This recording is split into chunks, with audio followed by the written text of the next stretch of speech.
मित्रों, गरुड़ पुराण के अनुसार किस पाप के कारण मरने के बाद आत्मा भटकती रहती है और उन्हें कब मोक्ष की प्राप्ति होती है, इस गूढ़ रहस्य को आज हम इस छोटी सी वीडियो के माध्यम से विस्तार से जानेंगे। मित्रों, यह कथा एक ऐसे व्यक्ति की है जिसने अपने जीवन में अनेक पाप किए और मरने के बाद उसकी आत्मा को शांति नहीं मिली। उसकी आत्मा भटकती रही जब तक उसे मोक्ष का मार्ग नहीं मिला। तो आइए इस कथा को विस्तार से जानते हैं, पर आपसे आग्रह है कि इस कथा को बीच में छोड़कर जाने की गलती न करें, क्योंकि यह गरुड़ पुराण की कथा है और भगवान श्री हरि विष्णु कहते हैं कि कभी भी व्यक्ति को गरुड़ पुराण की किसी भी कथा को आधा अधूरा नहीं सुनना चाहिए। तो आइए शुरुआत करते हैं आज की इस ज्ञानवर्धक प्रस्तुति की।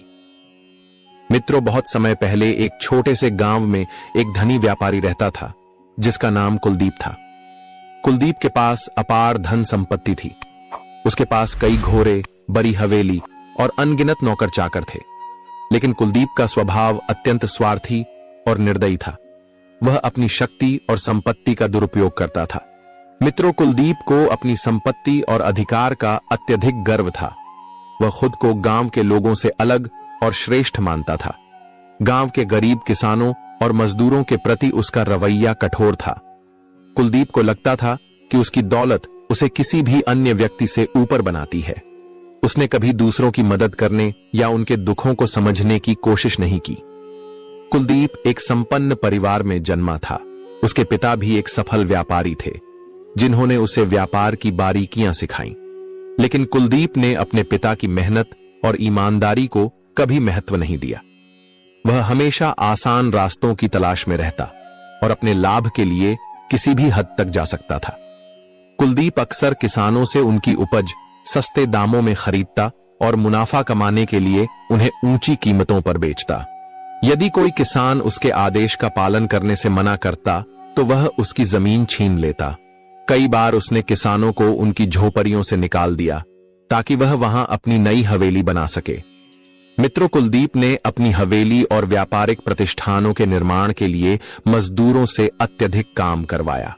वह उन्हें सही मजदूरी देने के बजाय उनका शोषण करता।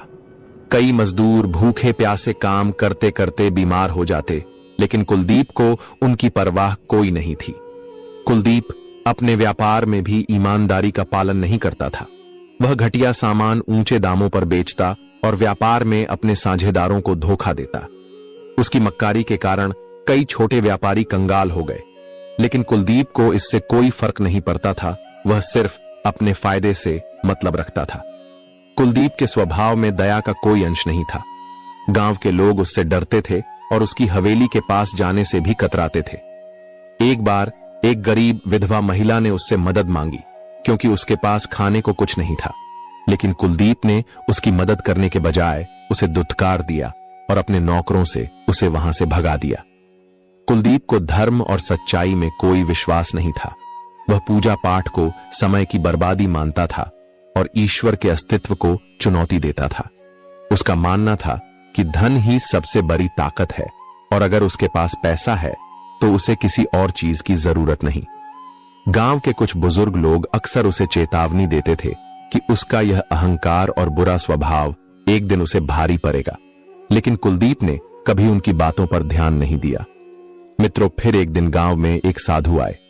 वह बहुत ज्ञानी और तपस्वी थे।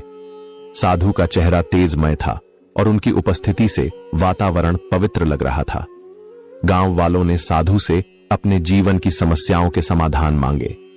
साधु ने गांव वालों को सच्चाई, धर्म और कर्म के महत्व के बारे में बताया। उन्होंने समझाया कि इंसान का हर कर्म उसकी आत्मा पर असर डालता है। साधु ने कहा, कर्म ही जीवन की नींव है। जैसा कर्म करोगे वैसा ही फल मिलेगा। जो दूसरों को कष्ट देता है उसकी आत्मा को शांति नहीं मिलती। गांव वाले उनकी बातें सुनकर प्रभावित हुए और उनसे अपने जीवन में सुधार के लिए आशीर्वाद मांगा। जब कुलदीप को साधु के आगमन के बारे में पता चला तो उसने उनका मजाक उड़ाया। उसने साधु को अपनी हवेली में बुलवाया, लेकिन यह दिखाने के लिए कि वह उनसे श्रेष्ठ है। कुलदीप ने साधु से कहा, धर्म और सत्य की बातें गरीबों के लिए हैं, मेरे लिए केवल धन ही महत्वपूर्ण है। मित्रों, फिर साधु महात्मा ने गंभीर स्वर में कहा, कुलदीप, तुम्हारे कर्म तुम्हारी आत्मा को बांध रहे हैं। यदि तुम नहीं बदले तो तुम्हारी आत्मा मरने के बाद भी शांति नहीं पाएगी। तुम अनंत काल तक भटकते रहोगे। लेकिन कुलदीप ने साधु की बात को हल्के में लिया और अपनी बुरी आदतें जारी रखीं। साधु ने जाते जाते कहा, यह मत भूलो कि जीवन का उद्देश्य केवल धन कमाना नहीं, बल्कि सच्चे कर्म करना है। जब मृत्यु तुम्हारे सामने होगी तो तुम्हारा धन तुम्हें नहीं बचा पाएगा। साधु की चेतावनी के बाद भी कुलदीप ने उनकी बातों को अनसुना कर दिया। मित्रों, फिर कुछ वर्षों बाद कुलदीप बीमार पड़ा और उसकी मृत्यु हो गई। जब उसकी आत्मा ने शरीर छोड़ा तो उसने खुद को एक अंधेरे और भयानक स्थान पर पाया। यह एक ऐसी जगह थी जहां केवल पीड़ा और विलाप था। उसने वहां कई आत्माओं को देखा जो रो रही थीं और जोर जोर से चिल्ला रही थीं। तो चलिए आगे बढ़ते हैं। मित्रों, कुलदीप ने डरते हुए पूछा, यह स्थान कौन सा है और मैं यहां क्यों हूं? तभी यमराज प्रकट हुए। उन्होंने कहा, यह तुम्हारे पापों का परिणाम है कुलदीप। तुम्हारे जीवन में किए गए बुरे कर्मों ने तुम्हें इस स्थान पर लाया है। अब तुम्हारी आत्मा को तब तक शांति नहीं मिलेगी जब तक तुम अपने कर्मों का प्रायश्चित नहीं करते। कुलदीप की आत्मा ने विलाप किया, मैंने क्या किया? मुझे अपने पापों का एहसास हो रहा है। कृपया मुझे एक मौका दें। मित्रों, फिर यमराज के निर्णय के बाद कुलदीप की आत्मा अंधेरे जंगलों, वीरान पहाड़ों और सुनसान स्थानों में भटकने लगी। हर जगह उसे अपने बुरे कर्म याद आते। उसने जिन गरीबों को सताया था, उनकी चीखें उसके कानों में गूंजती थीं। सबसे पहले कुलदीप की आत्मा को एक घने और डरावने जंगल में ले जाया गया। यह जंगल जीवित प्रतीत होता था और वहां हर पत्ता, हर वृक्ष उसके पापों की कहानियां कह रहा था। जंगल के बीच उसे एक भूखा किसान दिखाई दिया, जिसे कुलदीप ने अपने खेत से निकाल दिया था। किसान की आत्मा अब भी भूख और अपमान का दर्द महसूस कर रही थी। किसान की आत्मा ने कहा, कुलदीप, तुम्हारे लालच ने मुझे और मेरे परिवार को बर्बाद कर दिया। मैं तुम्हें कभी क्षमा नहीं करूंगा। कुलदीप ने माफी मांगी, लेकिन किसान की आत्मा दूर चली गई। मित्रों, फिर इसके बाद कुलदीप की आत्मा एक ऊंचे और ठंडे पहाड़ पर पहुंची। वहां उसे वे मजदूर दिखाई दिए जिनसे उसने अपने महल का निर्माण करवाया था। उन्होंने ठंड और भूख के कारण अपनी जान गंवाई थी। मजदूरों की आत्माएं चिल्लाईं, हमारी मेहनत का फल हमें नहीं मिला। तुम्हारे कारण हमारे बच्चे अनाथ हो गए।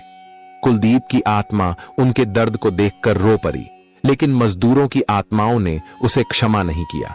इसके बाद कुलदीप की आत्मा को एक उफनती नदी पर ले जाया गया। यह नदी उसकी आत्मा को डुबोने के लिए प्रतीत हो रही थी। नदी के पानी में उसने उन व्यापारियों की छवियां देखीं जिन्हें उसने धोखा दिया था। उन्होंने रोते हुए कहा, कुलदीप, तुम्हारे छल ने हमें कंगाल कर दिया। हमारे परिवार भूखे मर गए। कुलदीप ने अपनी आत्मा की पूरी शक्ति से उन्हें क्षमा मांगते हुए पुकारा, लेकिन नदी ने उसकी पुकार को अनसुना कर दिया और उसकी आत्मा को डूबने का एहसास कराया। यह एक ऐसा अनुभव था जो कभी खत्म नहीं होता। मित्रों, फिर कुलदीप की आत्मा भटकते भटकते एक घने वन में पहुंची, जहां उसने एक दिव्य प्रकाश देखा। उस प्रकाश में एक महान ऋषि तपस्या में लीन थे। उनके चारों ओर एक पवित्र आभा थी। कुलदीप की आत्मा को लगा कि शायद यही उसे मुक्ति का मार्ग दिखा सकते हैं। कुलदीप की आत्मा आर्षि के पास गई और गिड़गिड़ाकर बोली, हे महात्मन, मैं अपने पापों के कारण अनंत काल से भटक रहा हूं। कृपया मुझे इस पीड़ा से मुक्त करने का उपाय बताइए। ऋषि ने अपनी आंखें खोलीं और गंभीर स्वर में कहा, हे आत्मा, तुमने अपने जीवन में जो कर्म किए हैं उनके परिणाम स्वरूप तुम यह कष्ट भोग रही हो, लेकिन हर आत्मा को सुधार का एक अवसर दिया जाता है। ऋषि ने कुलदीप की आत्मा को प्रायश्चित का मार्ग बताया। उन्होंने कहा, तुम्हें अपने किए गए पापों का प्रायश्चित करना होगा। उन आत्माओं से माफी मांगनी होगी जिन्हें तुमने कष्ट दिया है। इसके अलावा तुम्हें पुण्य कर्म करने होंगे ताकि तुम्हारी आत्मा पर लगे पापों के धब्बे धुल सकें। कुलदीप ने कहा, महात्मन, मैं यह सब कैसे कर सकता हूं? मैं तो एक भटकती आत्मा हूं। मित्रों, फिर ऋषि ने अपने तपोबल से कुलदीप की आत्मा को यह शक्ति दी कि वह उन आत्माओं के पास जाकर उनसे क्षमा मांग सके जिनके साथ उसने अन्याय किया था। साथ ही उन्होंने कुलदीप की आत्मा को कुछ पुण्य कार्यों को पूरा करने की जिम्मेदारी भी सौंपी। कुलदीप की आत्मा ने सबसे पहले उस किसान की आत्मा से क्षमा मांगी जिसे उसने भूखा प्यासा अपने खेत से निकाल दिया था। फिर वह उन मजदूरों के पास गया जिनसे उसने अमानवीय व्यवहार किया था। हर आत्मा ने उसकी सच्ची माफी को स्वीकार किया और उसे क्षमा किया। ऋषि के मार्गदर्शन में कुलदीप की आत्मा ने जरूरतमंद आत्माओं की सहायता की। उसने तपस्वी आत्माओं के लिए ऊर्जा का संग्रह किया और उन जगहों पर शांति स्थापित की जहां नकारात्मकता फैली हुई थी। धीरे धीरे कुलदीप की आत्मा का बोझ हल्का होने लगा और एक दिन उसकी आत्मा को प्रकाश की ओर ले जाया गया और उसे मोक्ष प्राप्त हुआ और वह आत्मा अपने पापों से मुक्त हो गई। मित्रों, हम आपको बता दें कि मनुष्य की औसत आयु तय है, लेकिन बहुत लोगों की कम उम्र में कष्टकारी एवं असमय मृत्यु हो जाती है, लेकिन सभी मृत्यु के कारण अलग अलग होते हैं। तो आइए गरुड़ पुराण के अनुसार जानते हैं कि क्या सभी असमय मृत्यु को अकाल मृत्यु कहा जाएगा या कुछ कारणों से हुई मृत्यु को। अकाल मृत्यु क्या है, यह क्यों होता है और अकाल मृत्यु को प्राप्त आत्माओं के साथ क्या होता है। मित्रों, इस संसार में जन्म लेने वाले सभी व्यक्ति की आयु तय है। वैसे तो मनुष्य की औसतन आयु लगभग 100 वर्ष है और वह जीवन के 7 चक्र या फिर 4 अवस्था में अपना जीवन पूरा करता है, लेकिन कई लोग होते हैं जो उससे पहले ही मृत्यु को प्राप्त हो जाते हैं।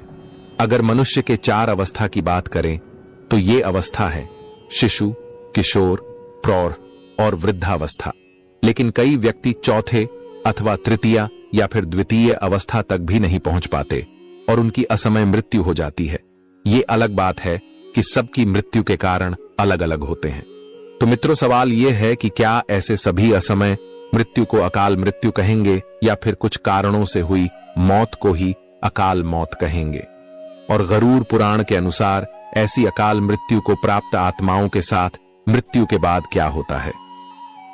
मित्रों, गरुड़ पुराण के अनुसार वो मनुष्य जो असमय मृत्यु को प्राप्त हो जाता है, लेकिन शरीर त्यागने के बाद भी उसकी आत्मा इस संसार का त्याग नहीं करती, बल्कि अपना जीवन काल पूरा करने के लिए इस संसार में बनी रहती है, उसे ही अकाल मृत्यु कहते हैं। गरुड़ पुराण के सिंहावलोकन अध्याय में अकाल मृत्यु के बारे में बताया गया है कि अगर कोई व्यक्ति किसी दुर्घटना में, जल में डूबने से, सांप के काटने से, किसी रोग के कारण, गले में फांसी का फंदा लगने से, भूख से पीड़ित होकर या फिर किसी हिंसक प्राणी के द्वारा मारा जाता है, तो ऐसा व्यक्ति अकाल मृत्यु को प्राप्त हो जाता है। उसमें यह भी बताया गया है कि बहुत से लोग ऐसे भी हैं जो आत्महत्या कर लेते हैं, लेकिन गरुड़ पुराण में आत्महत्या को सबसे ज्यादा घृणित और निंदनीय कृत्य अथवा अकाल मृत्यु बताया गया है। मित्रों, अकाल मृत्यु क्यों होती है, तो हम आपको बता दें कि पुराणों के अनुसार कई लोग धर्म का पालन नहीं कर पाते या धर्म के मार्ग पर नहीं चल पाते, तो उनकी अकाल मृत्यु हो जाती है। पुराणों में अकाल मृत्यु का कारण पिछले जन्मों के कर्मों और इस जन्म के कर्मों को भी बताया गया है। मनुष्य अपने कर्मों के कारण ही अपनी उम्र कम करता चला जाता है। इसके अतिरिक्त गरुड़ पुराण में बताया गया है कि पाप करना, दुराचार, स्त्रियों का शोषण, झूठ बोलना, भ्रष्टाचार व कुकर्म आदि भी अकाल मृत्यु के कारण माने जाते हैं। बहुत अधिक पाप करने पर व्यक्ति अकाल मृत्यु को प्राप्त होता है। मित्रों, जिनकी भी असमय मृत्यु प्राकृतिक रूप से होती है, उन्हें कम से कम 3 दिन या फिर 40 दिनों के भीतर ही दूसरा शरीर प्राप्त हो जाता है। लेकिन जो लोग आत्महत्या करते हैं, उन लोगों की जीवात्मा पृथ्वी लोक पर ही भटकती रहती है। उन्हें न तो स्वर्ग की प्राप्ति होती है और ना ही नर्क की। वो तब तक प्रेतात्मा या अन्य रूप में भटकती हैं जब तक वह आत्मा अपना निर्धारित जीवन चक्र पूरा नहीं कर लेती है। जीवात्मा की इस अवस्था को अगति कहा जाता है। फिर आत्मा जैसे ही अपना जीवन काल पूरा करती है, उसकी आत्मा को मुक्ति मिल जाती है।